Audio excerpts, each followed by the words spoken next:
Viram então que 2 mulheres jovens aproximavam-se do perseguidor com gestos íntimos.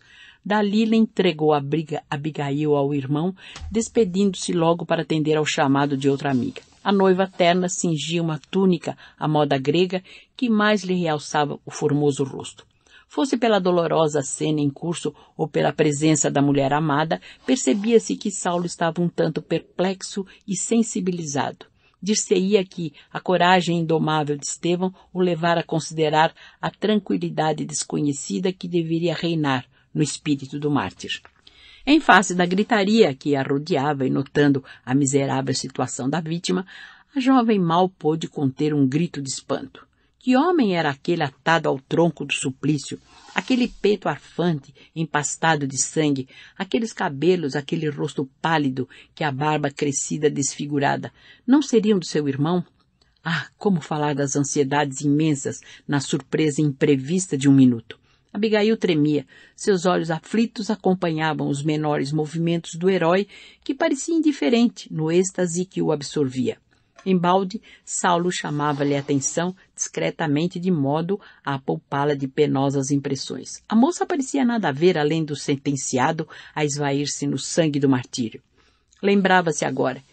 Em se afastando do calabouço depois da morte do pai, foi assim mesmo que deixara Gesiel na posição do suplício. O tronco execrável, as algemas impiedosas e o pobrezinho de joelhos. Tinha ímpetos de atirar-se à frente dos algozes, esclarecer a situação, saber a identidade daquele homem.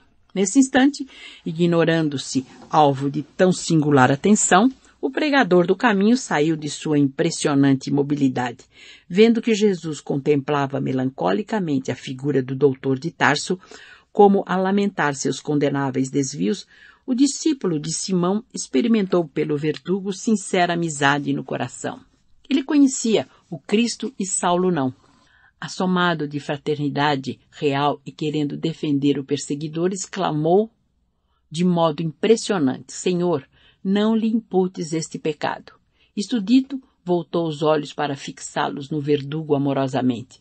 Eis, porém, que divisou junto dele a figura da irmã trajada como nos dias de júbilo na casa paterna. Era ela, a irmãzinha amada por cujo afeto tantas vezes lhe palpitara o coração de saudade e de esperança. Como explicar sua presença? Quem sabe havia sido também levada ao reino do Mestre e regressava com ele em espírito para trazer-lhe as boas-vindas de um mundo melhor. Quis bradar sua alegria infinita, atraíra, ouvir-lhe a voz nos cânticos de Davi, morrer embalado pelo seu carinho, mas a garganta já não timbrava. A emoção dominara-o na hora extrema. Sentiu que o mestre de Nazaré acariciava-lhe a fronte, onde a última pedrada abrira uma flor de sangue. Ouviu muito longe vozes argentinas que cantavam hinos de amor sobre os gloriosos motivos do Sermão da Montanha. Incapaz de resistir por mais tempo ao suplício, o discípulo do Evangelho sentia-se desfalecer. Escutando as expressões do condenado e recebendo-lhe o olhar fulgurante e límpido, Abigail não pôde dissimular a angustiosa surpresa. Saulo, Saulo, é meu irmão, exclamou aterrada. Que dizes? Gaguejou baixinho o doutor de Tarso, arregalando os olhos. Não pode ser, enlouqueceste? Não, não, é ele, repetia tomada de extrema palidez. É Gesiel, insistia Abigail assombrada. Querido, concede-me um minuto, deixa-me falar ao moribundo apenas um minuto. Impossível, replicou o moço contrafeito. Saulo, pela lei de Moisés, pelo amor de nossos pais, atende, exclamava, torcendo as mãos. O ex-discípulo de Gamaliel não acreditava na possibilidade de semelhante coincidência. Além do mais, havia a diferença do nome. Convinha esclarecer esse ponto antes de tudo. Certo? A falsa impressão de Abigail se desfaria ao primeiro contato direto com o agonizante. Sua índole sensível e afetuosa justificava o que, a seu ver, era um absurdo. Conjugando essas reflexões de um segundo, falou a noiva com austeridade. Irei contigo identificar o moribundo, mas até que o possamos fazer, cala as tuas impressões. Nem uma palavra, ouviste? É necessário não esquecer a respeitabilidade do local em que te encontras. Logo após, chamava um funcionário de alta categoria secamente. Manda levar o cadáver para o gabinete dos sacerdotes. Senhor, respondeu o outro respeitoso, o condenado ainda não está morto. Não importa. Vai assim mesmo, pois arrancar-lhe-ei a confissão do arrependimento na hora extrema. A determinação foi cumprida sem mais demora, enquanto Saulo mandava servir de modo geral aos amigos e admiradores várias ânforas de vinho delicioso por comemorarem o seu primeiro triunfo. Depois, sem o carregado apreensivo, esgueirou-se quase sorrateiramente até a sala reservada aos sacerdotes de Jerusalém, em companhia da noiva. Atravessando os grupos que os saudavam com frenéticas aclamações, o moço tarsense parecia aliado de si mesmo. Conduzia Abigail pelo braço delicadamente, mas não lhe dirigia a palavra. A surpresa emudecera-o. E se Estevão fosse de fato aquele Gesiel que aguardavam com tamanha ansiedade? Absorvidos em angustiosas reflexões, penetraram na câmara solitária. O jovem doutor ordenou a retirada dos auxiliares, fechou cuidadosamente a porta. Abigail aproximou-se do irmão ensanguentado com infinita ternura e, como se sentisse chamado à vida por uma força poderosa e invencível, ambos notaram que a vítima movia a cabeça sangrenta. Evidenciando o penoso esforço da derradeira agonia, Estevão murmurou, Abigail. Aquela voz era quase um sopro, mas o olhar estava calmo, límpido. Ouvindo-lhe a expressão vacilante e arrastada, o jovem tarsense recuou tomado de espanto. Que significava tudo aquilo? Não poderia duvidar. A vítima de sua perseguição implacável era o irmão bem amado da mulher escolhida. Que mecanismo do destino engendrara semelhante situação que lhe havia de amargurar toda a vida? Onde estava Deus que não o inspirara no dédalo de circunstâncias que o levaram até aquele irremediável, cruel desfecho? Sentia-se possuído de um pesar sem limites. Ele que elegera Abigail, o anjo tutelar da existência, seria obrigado a renunciar a esse amor para sempre. O orgulho de homem não lhe permitiria desposar a irmã do suposto inimigo, confessado e julgado reles criminoso. Aturdido, deixou-se ali ficar, como se força incoercível o chumbasse ao solo, transformando-o em objeto de insuportável ironias. Gesiel, exclamou Abigail, osculando e regando de lágrimas a fronte do moribundo. Como te vejo eu? Parece que o suplício te durou desde o dia que nos separamos. E soluçava. Estou bem, disse o discípulo de Jesus, fazendo o possível por mover a destra quebrada e deixando perceber o desejo de acariciar-lhe os cabelos, como nos dias da meninice e da primeira juventude. Não chores, eu estou com o Cristo. Quem é o Cristo? Murmurou a jovem, porque te chamam Estevão. Como te modificaram assim? Jesus é o nosso Salvador, explicava o agonizante no propósito de não perder os minutos que se escoavam céleres.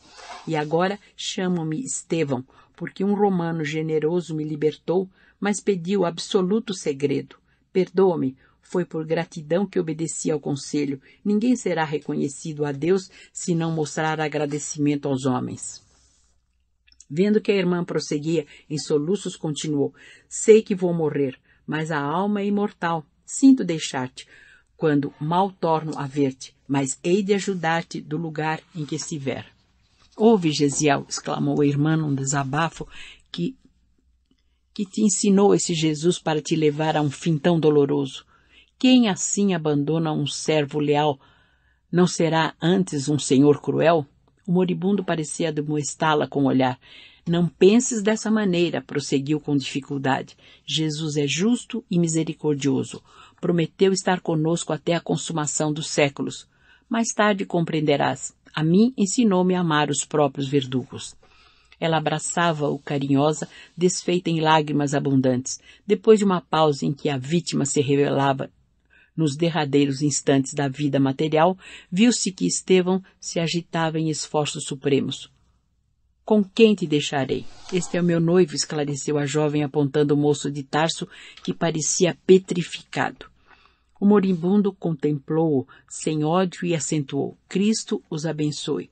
Não tenho no teu noivo um inimigo, tenho um irmão. Saulo deve ser bom e generoso, defendeu Moisés até o fim. Quando conhecer a Jesus, servi-lo-á com o mesmo fervor. Sê para ele a companheira amorosa e fiel. Mas a voz do pregador do caminho estava agora rouca e quase imperceptível. Nas vascas da morte, contemplava Abigail fraternalmente enternecido. Ouvindo-lhe as últimas frases, o doutor de Tarso fizera-se lívido, queria ser odiado, maldito, a compaixão de Estevão, fruto de uma paz que ele, Saulo, jamais conhecera no fastígio das posições mundanas, impressionava-o fundamente. Entretanto, sem saber porquê, a resignação e a doçura do agonizante assaltavam-lhe o coração enrijecido. Trabalhava, porém, intimamente para não se comover com a cena dolorosa. Não se dobraria por uma questão de sentimentalismo. Abominaria aquele Cristo que parecia requisitá-lo em toda a parte, a ponto de colocar-se entre ele e a mulher adorada.